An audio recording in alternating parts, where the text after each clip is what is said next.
वाकई में गजब का देश है अपना हिंदुस्तान। हमारी पौराणिक सभ्यता संस्कृति दुनिया में सबसे अधिक समृद्ध है। पूरी दुनिया में इसे जाना जाता है, पहचाना जाता है अपनी सभ्यता के लिए।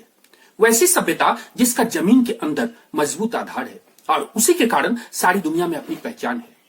लेकिन एक थॉट प्रोसेस में एक जो कलेक्टिव अप्रोच होना चाहिए वह नदारद है।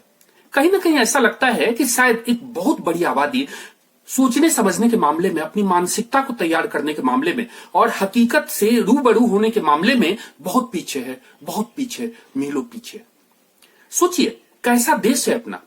क्या कहूं, 82 साल के युवा रतन टाटा और उनका ग्रुप पीएम केयर्स फंड में, जो कि कोविड-19 के लिए बनाया गया है, उसमें 1500 करोड़ रुपए का योगदान देते हैं।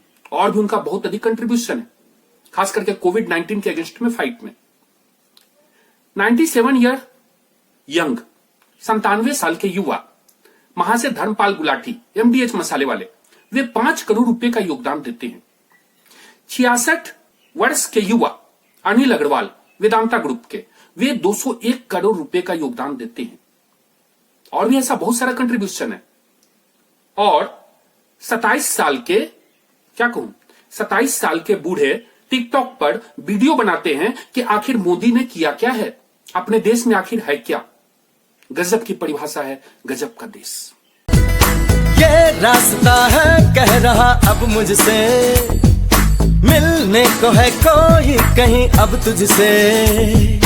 ये रास्ता है कह रहा अब मुझसे, मिलने को है कोई कहीं अब तुझसे।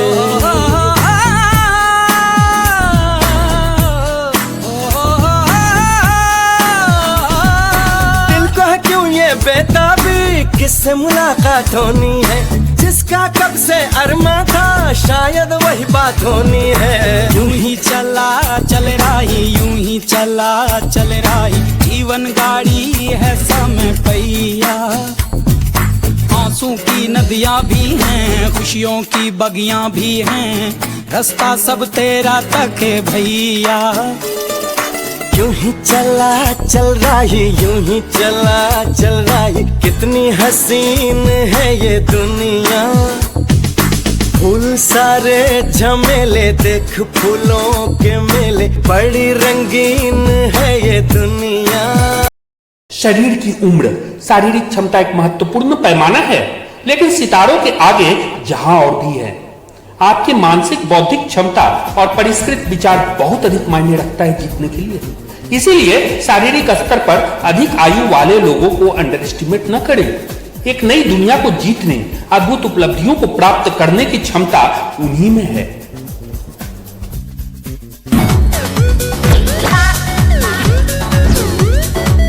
खाई के पान बनारस वाला, खुल जाए बंद ये गल का ताला।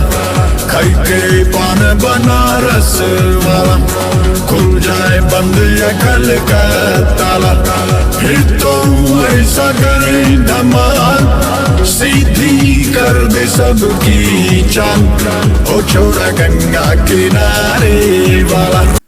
मैं और मेरी तन्हाई अक्सर ये बातें करते हैं कि यदि हमारे देश के ऊपर अंग्रेजों का इतना लंबा शासन नहीं होता, तब भी क्या हमारी ऐसी ही स्थिति होती। यदि लॉर्ड मैकाले के एजुकेशन सिस्टम को हमारी व्यवस्था से उखाड़ फेंका जाता, तब भी क्या ऐसा ही होता।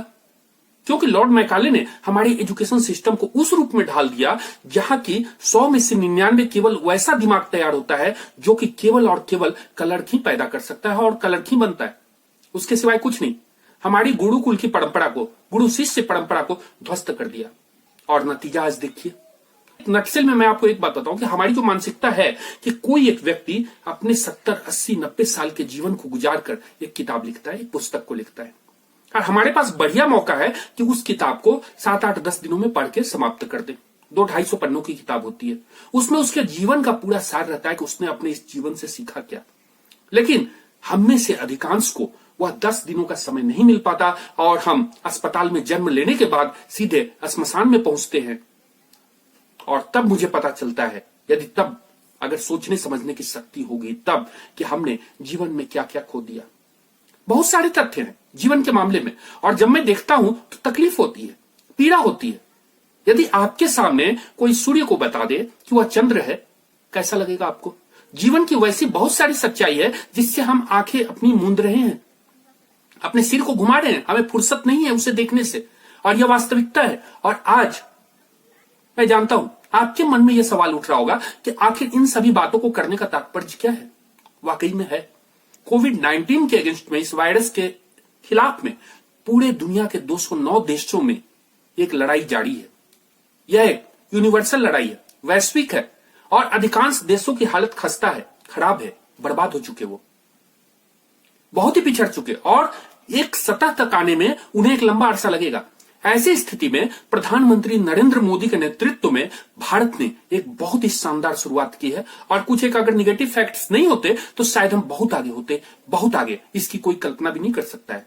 लेकिन निगेटिविटी की चर्चा क्या करूं, अभी अपने नटसेल में अपने पॉइंट पर आता हूं कि वास्तव में हमारा जो मानना है कि आज की इस लड़ाई को आप तभी जीत सकते हैं पैसे की ताकत से नहीं, आपके पास हेल्थ इंफ्रास्ट्रक्चर कैसा है, कितना है, उसके आधार पर भी नहीं, आपका मेंटल स्टेटस क्या है, आपकी सोचने समझने की शक्ति क्या है, इसके आधार पर। और मुझे पूरा यकीन है कि आप सभी की इसमें सहमति होगी, जो भी हमारे सब्सक्राइबर है, जो भी हमारे व्यूअर्स हैं, वे सभी कर रहे होंगे। और मैं आपसे अपील करता हूं कि यदि आपको हमारा यह वीडियो पसंद आए तो आप शेयर कीजिए, लाइक कीजिए, सब्सक्राइब कीजिए। इससे नहीं कि इसमें हमारा फायदा हो, फायदा तो खैर जैसा होगा होगा ही, हमें प्रोत्साहन मिलेगा, लेकिन सबसे बड़ी बात है कि हमारे चैनल का, जिंदगी विद ब्रांड का सबसे प्रमुख उद्देश्य उस मानसिकता में बदलाव का है जिसके कारण हम आज वहां पर हैं जहां की हमें नहीं होना चाहिए था। क्योंकि यह कलंक है हमारे माथे पर, हमने अपनी मानसिकता को खो दी, अपने आधार को खो दिया। मुद्दे की बात पर आता हूं, और आज हमारा वीडियो बहुत लंबा हो जाता है, लेकिन हमारी कोशिश है कि आज केवल और केवल एक मुद्दे पर कंसंट्रेट करूं, एक ही विषय पर बात करूं। छोटी सी बात कहूंगा, आज जैसी मानसिकता तैयार हो रही है पूरे समाज में, मेरा मानना है कि एक जो कलेक्टिव अप्रोच होना चाहिए, एक जो थॉट प्रोसेस तैयार होना चाहिए, वह प्रोसेस कहीं से भी तैयार नहीं हो रहा है। और इसमें केवल समाज ही जिम्मेदार नहीं है, सबसे अधिक जिम्मेदार तो वे सेलिब्रिटीज हैं, वे मीडिया समूह हैं, वे टेलीविजन चैनल्स हैं, वे अखबार हैं, जो बिना सोचे समझे कि किसी भी शब्द का अर्थ कितनी दूर तक जा सकता है, वे सारी बातों को भूल जाते हैं पूरी तरीके से। किसी एक प्रोग्राम को प्रोड्यूस करने का मतलब केवल समय खपाना नहीं है, यह भी जानना है, यह भी मानना है कि उसका मैसेज क्या जा रहा है, किसके पास तक जा रहा है। एक छोटी सी बात बताता हूं, और वाकई में वह हमारे मुद्दे के केंद्र में है। किसी भी न्यूज चैनल्स की जिम्मेदारी है कि किसी भी समाचार को उसी रूप में प्रस्तुत करे जिस रूप में वह है। समाचारों के साथ विश्लेषण वह एक अलग का मुद्दा है, वह भी चलता है, लेकिन समाचार को उसी रूप में प्रस्तुत किया जाना चाहिए जिस रूप में वास्तव में वह घटा है। और किसी डेप्थ में जाने की मेरी कोई इच्छा नहीं है, मैं केवल एक मुद्दे पर आता हूं।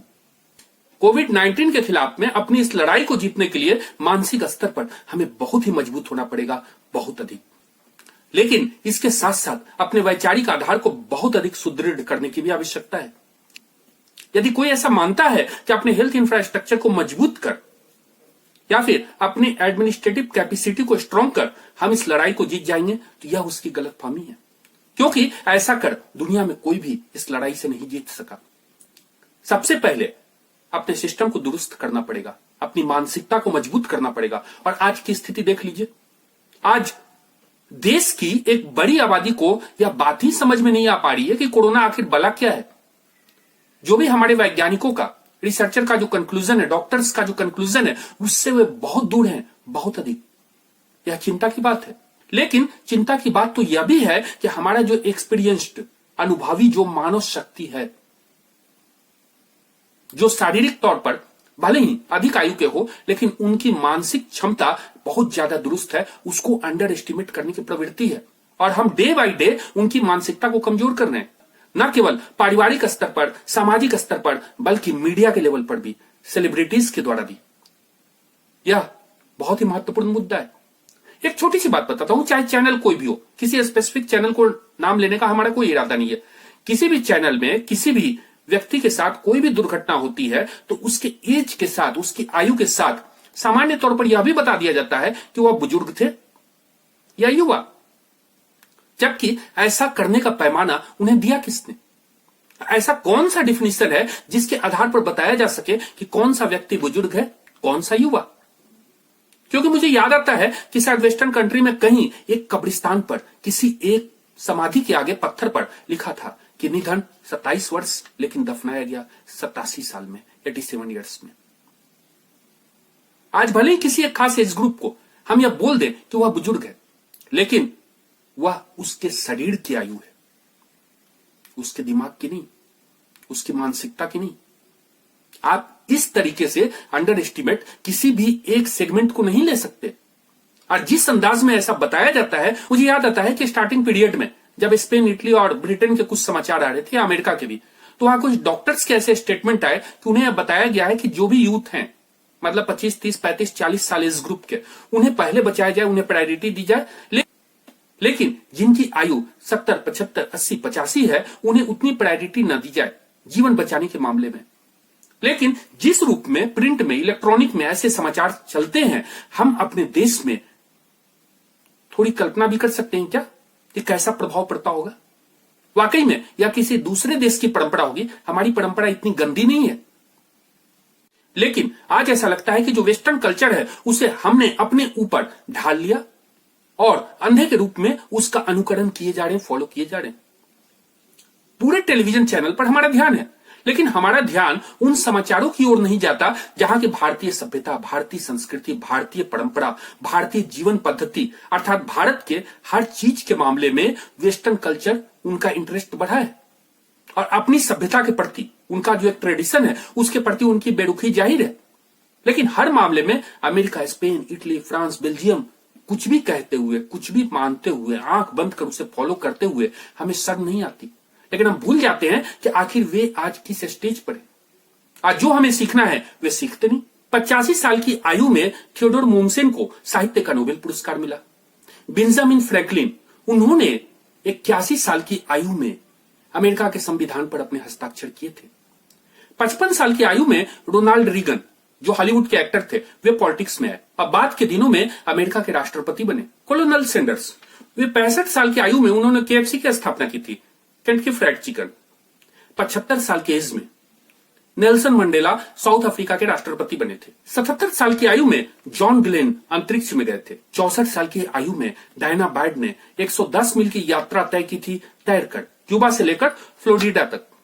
ताइची ग्रिसी ने 100 साल की आयु में माउंट फिजी पर चढ़ाई की थी। बरिल ने 92 साल की आयु में होनोलुलु मैराथन को जीता था। ऐसे बहुत सारी शख्सियत है, बहुत सारे व्यक्तित्व हैं पूरी दुनिया में जिनसे हम प्रेरणा ले सकते हैं और आगे का रास्ता हम अपना तैयार कर सकते हैं।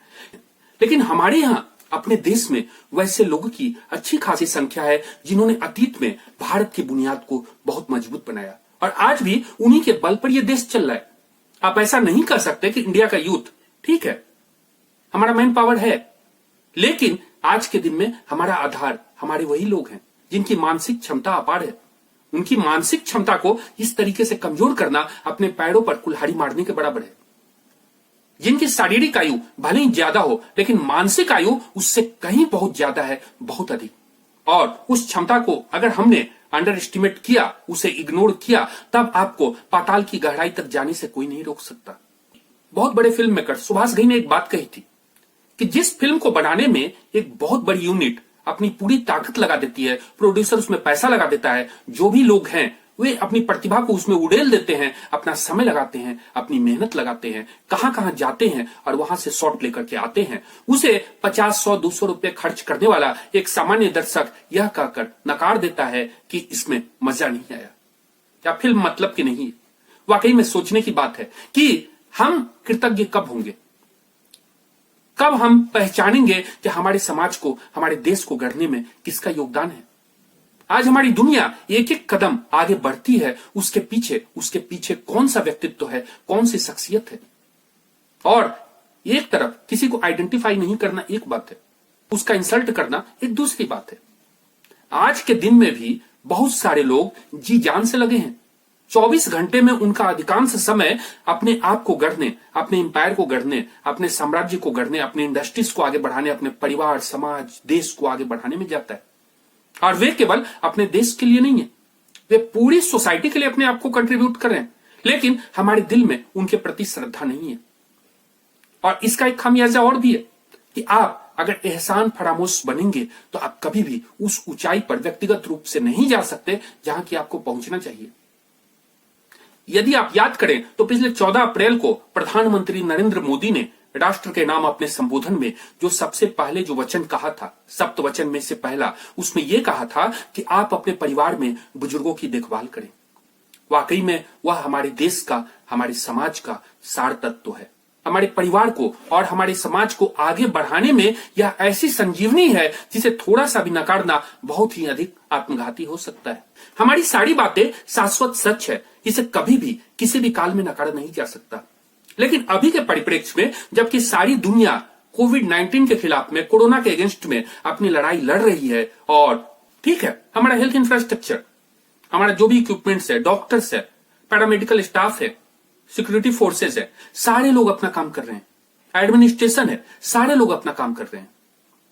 लेकिन एक बात को मान जाइए कि अपनी मानसिक क्षमता को मजबूत कर, अपने वैचारिक आधार को सुदृढ़ कर ही हम इस लड़ाई को जीत सकते हैं। और इस मामले में जिन्हें हम बुजुर्ग कहते हैं, जिन्हें हम ओल्ड एज वाले कहते हैं, जिन्हें हम अधिक आयु वाले लोग कहते हैं, वे हमारे लिए महत्वपूर्ण धरोहर है। उनके नक्शे कदम पर चलिए, उनके साथ साथ चलिए, उनके मार्गदर्शन में चलिए। अन्यथा कोरोना को तो जाना ही है आज या कल, लेकिन कोरोना काल के बाद पोस्ट कोविड-19 इफेक्ट ये होगा कि हम मानसिक तौर पर, भावनात्मक तौर पर, इमोशनली इतने ज्यादा खोखले हो चुके होंगे कि उसे भरने के लिए बहुत अधिक मशक्कत करनी पड़ेगी। जरूरत है इस बात की कि हम अपनी धरोहर को मजबूत करें, हम अपनी क्षमता को मजबूत करें, हम अपने स्ट्रेंथ को देखें, उसे अंडर एस्टिमेट कभी भी ना करें।